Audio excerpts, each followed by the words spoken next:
Bom dia, senhores. Os senhores já devem ter ouvido várias baboseiras que saem da boca de cientistas, que supostamente são as pessoas mais iluminadas do século XXI, não é? Então, por exemplo, você já deve ter ouvido cientistas dizendo que o universo surgiu a partir do nada e que esse nada não é exatamente nada, mas é um nada quântico, ou que o átomo é feito, ele é mais nada do que coisa, e portanto, como somos formados por átomos, nós somos praticamente nada, somos espaço vazio. Esse tipo de bobagem que qualquer pessoa, mesmo sem conhecimento científico, já percebe intuitivamente que é incoerente, se dá por algumas razões. A primeira delas é o reducionismo. Essa é a ideia de que as partes podem explicar o todo, que nós nada mais somos do que átomos, etc. E o segundo problema, que é mais grave, é o problema do racionalismo. Com o advento da ciência moderna, principalmente em Descartes, mas também em Newton, Galileu, há uma transferência da realidade para a mente. Você vai ver isso ficar ainda mais insano em Kant.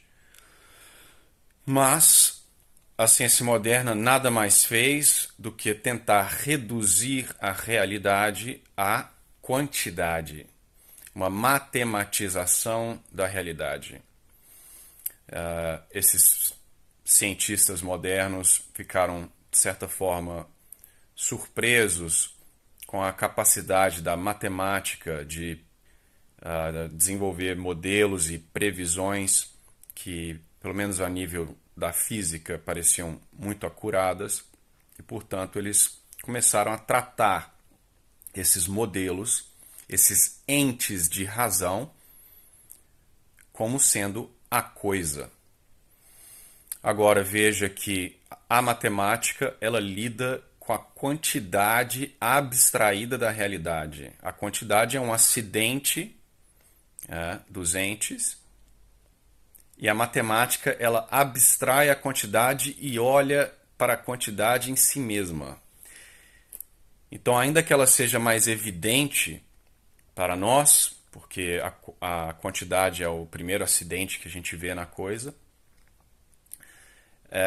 essa redução, essa abstração, ela acaba ficando bem afastada da realidade. Então, a ciência moderna ela é incapaz de dizer o que as coisas verdadeiramente são, porque ela abandona a causa final, o propósito das coisas, ela abandona a forma, ela lida apenas com a forma matemática,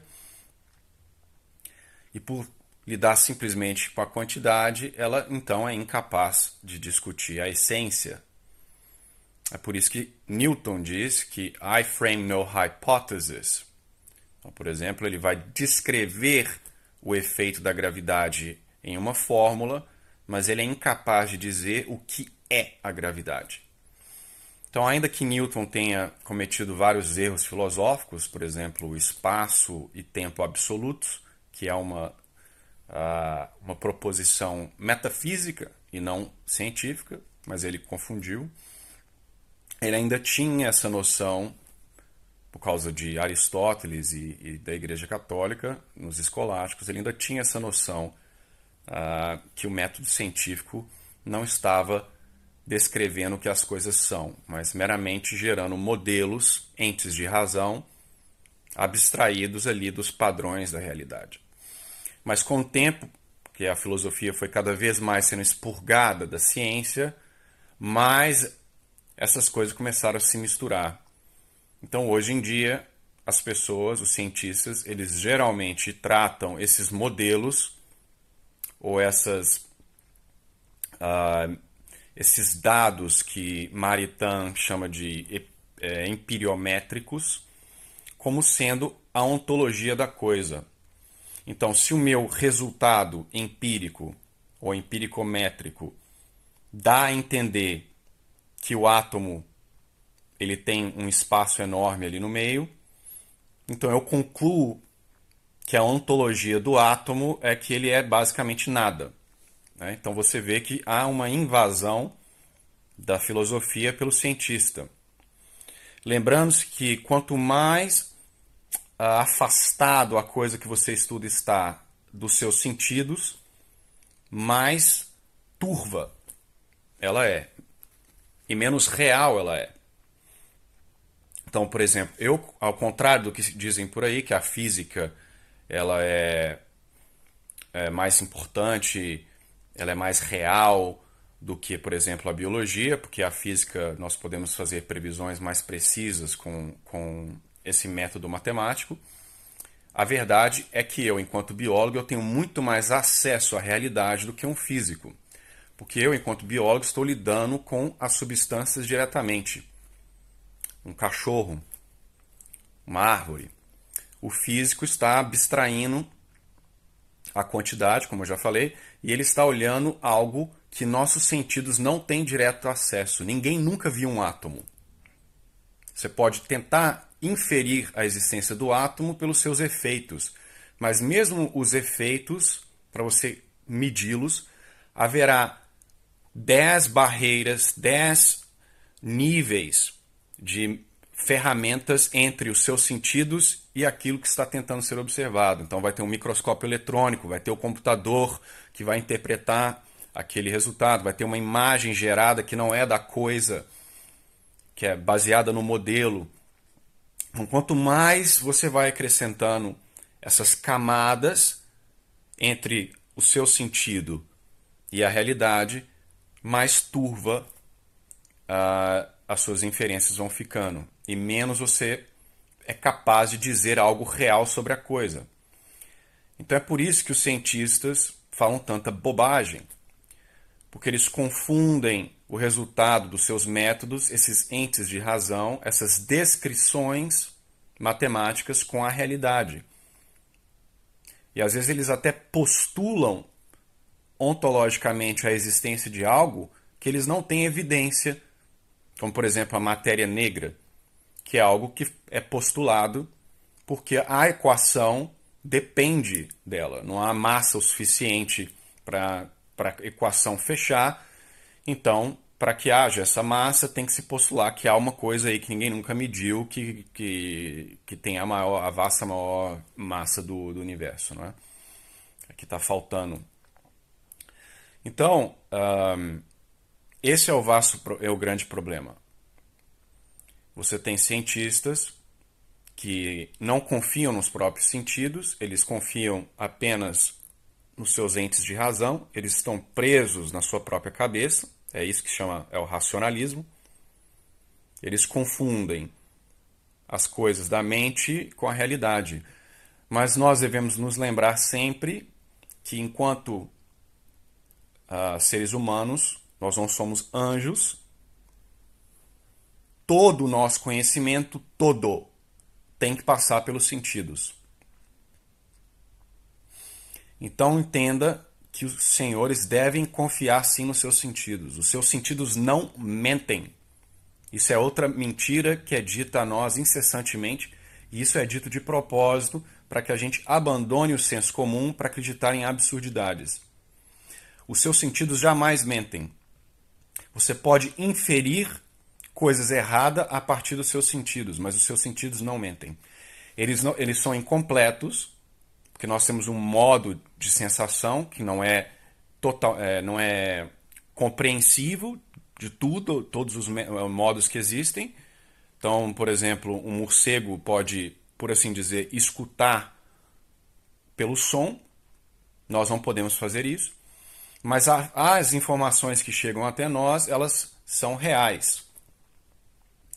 Então, por exemplo, se eu coloco um galho dentro da água e ele parece estar dobrado, os meus sentidos não estão me enganando.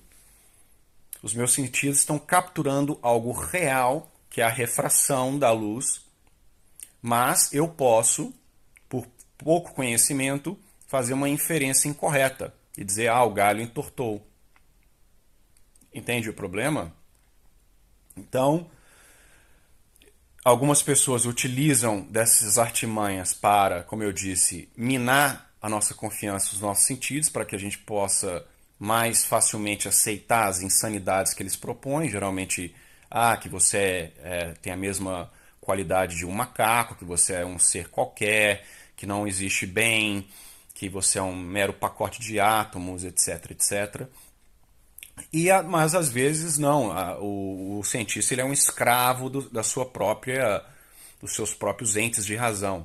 E ele deve ser alertado, porque ele está confuso. Então, quando Stephen Hawking diz que por que existe gravidade, necessariamente o universo ia surgir do nada, ele está falando uma idiotice, ainda que ele fosse um gênio. Então, você está mais seguro ignorando essas loucuras científicas e confiando nos seus sentidos do que abandonar os seus sentidos, o seu senso comum e abraçar essas loucuras que andam saindo da academia ultimamente. Então, o meu vídeo curto, como tem essas duas intenções. Uma, que os senhores tenham mais confiança nos sentidos, e para explicar que modelos científicos não são a realidade. Eles são descrições quantitativas de algumas relações que ocorrem na realidade. Mas lembrem-se que eles podem e geralmente estão errados. Só porque um modelo ele é bom em termos de predição, não quer dizer que ele esteja necessariamente correto. Eu posso ter diferentes modelos que igualmente explicam um fenômeno. E qual desses modelos eu vou escolher não será uma decisão científica, será uma decisão filosófica. Por exemplo, esse modelo é mais simples, ou esse modelo é mais bonito. Então, sim, a ciência moderna, mesmo com seu método empirométrico, está capturando alguma coisa sobre a realidade, mas geralmente os efeitos e geralmente bastante removido da realidade. Então, algo assim, como eu disse, turvo. Isso não quer dizer que a ciência moderna é ruim, não significa que ela não possa dar insights muito interessantes, pode, desde que os seus limites sejam respeitados, desde que as pessoas, os cientistas, entendam o que eles estão lidando. Que eles não façam afirmações ontológicas a partir de entes de razão, que são os seus modelos. Então é isso que eu queria dizer nessa manhã. Espero que isso sirva para alguma coisa. E lembrem-se que Deus nos criou com o intelecto, Ele criou o mundo externo, Ele criou a ordem, e Ele quer que a gente conheça essa ordem. Porque, como São Paulo diz em 1 Romanos 20, né, as características de Deus são manifestas na criação. Deus não é a criação, mas alguns de seus atributos são manifestos na criação. Então Ele quer que a gente estude, quer que a gente conheça. Então é através dos nossos sentidos que nós temos acesso à criação e nós devemos confiar nesses sentidos. Nós devemos lembrar das limitações também desses sentidos. Nós não somos anjos, nós não aprendemos diretamente aí com infusão nem nada. Então é isso. Não se deixem levar por cientistas de jaleco só porque eles parecem mais eruditos que você, só porque ele tem 2 pós-doutorados no MIT e em Harvard.